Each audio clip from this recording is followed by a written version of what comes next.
Hi hello నమస్తే, welcome to my channel. By ఈ channel కొత్తగా చూస్తున్నట్టయితే ముందుగా సబ్స్క్రైబ్ చేసుకోండి. అలాగే నేను చెప్పే వీడియో సమాధానం అందరికీ ఇష్టం భయ. అయితే రోజు మన టాపిక్ వచ్చేసి మన రాబిన్ హుడ్ ట్రైలర్ గురించి భయ. నిజానికి ట్రైలర్ ఒక రేంజ్లో ఉందని చెప్పొచ్చు. అలాగే ఊత కోత కోస్తుంది ఈసారి బాక్స్ ఆఫీస్ని అని కూడా చెప్పచ్చు భయ. ఈ సినిమా నాకు తెలిసినంత వరకు ఈ సినిమాలో ఒక నలుగురు క్యారెక్టర్లు మాత్రం ఒక రేంజ్ కామెడీ అలాగే ఎంటర్టైన్మెంట్ని అయితే ఇవ్వబోతున్నాయి. అది ఫస్ట్ ఆఫ్ ఆల్ మన హీరో క్యారెక్టరు, అలాగే మన రాజేంద్ర రోజా గారి క్యారెక్టరు, ఇంకొచ్చేసి మన హీరోయిన్ శ్రీలీల, అలాగే మన వెన్నెల కిషోర్ గారు భయ్య. వీళ్ళ క్యారెక్టర్లు అయితే ట్రైలర్లో చూపించారు భయ్య. నాకైతే మెంటల్ ఎక్కిందని చెప్పచ్చు. ఇంకోటి వచ్చేసి ట్రైలర్లో నాకు భారీగా నచ్చిన విషయం ఏంటి అంటే, అసలు అంటే మీరంతా అనుకోవచ్చు డేవిడ్ వార్నర్ అనేసి, నిజమే భయ్య. ఆయనైతే ఒక లాలీపాప్ను తీసుకుంటూ తినుకుంటూ వస్తాడు. అదైతే సూపర్ అనిపించింది నాకు. ఏదో నేను భారీగా విలన్ క్యారెక్టర్ ఏదైనా చేస్తాడేమో అనుకున్నాను.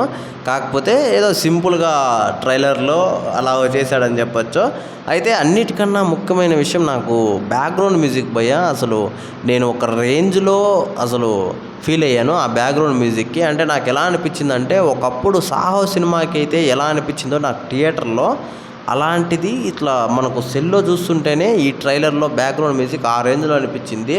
నిజంగా జీవి ప్రకాష్ అన్న మాత్రం ఈ విషయంలో ఆయనకి సలాం కొట్టినా తప్పు లేదు, దండం పెట్టినట్టు తప్పు లేదు. ఇంకా నితిన్ గారి యాక్టింగ్ అయితే చెప్పాను కదా భయ్య, వీర లెవెల్ అని చెప్పొచ్చు. ఈసారి మళ్ళీ బ్లాక్ బస్టర్ కంటే ఎక్కువే కొడతారనిపిస్తుంది భయ్య.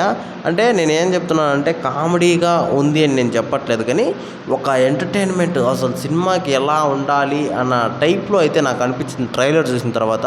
నిజంగా చాలా రోజుల తర్వాత అసలు నితిన్ గారి ట్రైలర్లో కావచ్చు, ఏ ట్రైలర్లో కూడా ఇంత బెస్ట్ ట్రైలర్ నాకు తెలిసినంతవరకు లేదని నేనైతే ఫీల్ అవుతున్నాను భయ్య. ఈ సినిమా వచ్చేసి 28వ తారీఖున అయితే రిలీజ్ కాబోతుంది. మనందరికీ తెలిసిందే, ఆ రోజు మన పవన్ కళ్యాణ్ గారి హరిహర విరమల్లో రిలీజ్ కావాల్సింది, అది పోస్ట్పోన్ అయింది. అలాగే ఈ సినిమా ఆ డేట్లో పెట్టుకొని చాలా మంచి పని చేశారనిపిస్తుంది భయ్య. అయితే ఈ ట్రైలర్ గురించి మీరేమనుకుంటున్నారో కింద కామెంట్లో తెలియజేసేయండి. అలాగే నేను చెప్పిన క్యారెక్టర్లు మీకు ఎలా అనిపిస్తాయో కూడా కింద కామెంట్లో తెలియజేయండి భయ్య. ఎందుకంటే నేను చెప్పిన ప్రతి క్యారెక్టరు నాకైతే ఎక్సైట్మెంట్గానే అనిపించింది. మరి మీకు ఎలా అనిపించిందో కూడా కామెంట్లో తెలియజేయండి. మర్చిపోకుండా తప్పకుండా దయచేసి.